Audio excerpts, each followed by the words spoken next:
माता नास्ति पिता नास्ति नास्ति बन्धुः सहोदरः माता नास्ति पिता नास्ति नास्ति बन्धुः सहोदरः अर्थो नास्ति गृहं नास्ति तस्मात् जाग्रता जाग्रता अर्थो नास्ति गृहं नास्ति तस्मात् जाग्रता जाग्रता तस्मात् जाग्रता जाग्रता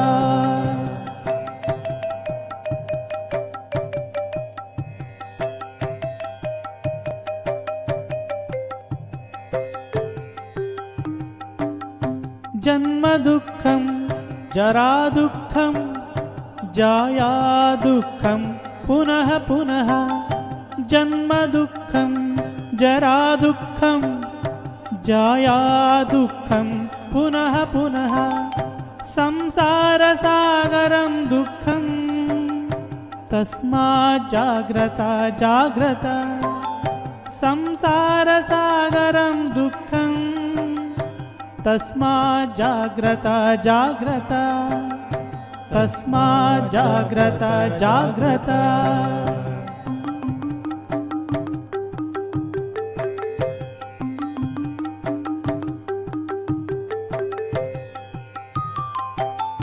कामः क्रोधश्च लोभश्च देहे तिष्ठन्ति तस्कराः कामः क्रोधश्च लोभश्च देहे तिष्ठन्ति तस्कराः ज्ञानरत्नापहाराय तस्मात् जाग्रता जाग्रता ज्ञानरत्नापहाराय तस्मात् जाग्रता जाग्रता तस्मात् जाग्रता जाग्रता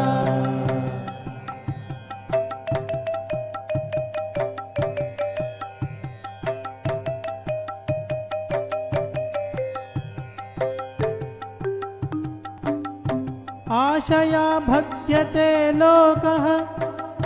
कर्मणा बहुचिन्तया आशया बध्यते लोकः कर्मणा बहुचिन्तया आयुः क्षीणं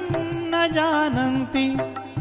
तस्मात् जाग्रता जाग्रता आयुः क्षीणं न जानन्ति तस्मात् जाग्रता जाग्रता तस्मात् जाग्रता जाग्रता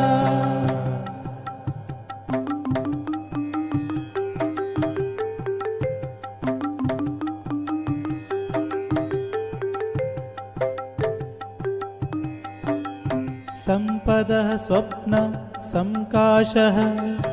यौवनं कुसुमोपमम् सम्पदः स्वप्न संकाशः यौवनं कुसुमोपमम् विद्युच्चञ्चलम् आयुष्यं तस्मात् जाग्रता जाग्रता विद्युच्चञ्चलम् आयुष्यं तस्मात् जाग्रता जाग्रता तस्मात् जाग्रता जाग्रता तस्मात् जाग्रता जाग्रता तस्मात् जाग्रता जाग्रता तस्मात् जाग्रता जाग्रता तस्मात् जाग्रता जाग्रता इति श्री शंकराचार्यकृतं जाग्रतपञ्चकं सम्पूर्णम्।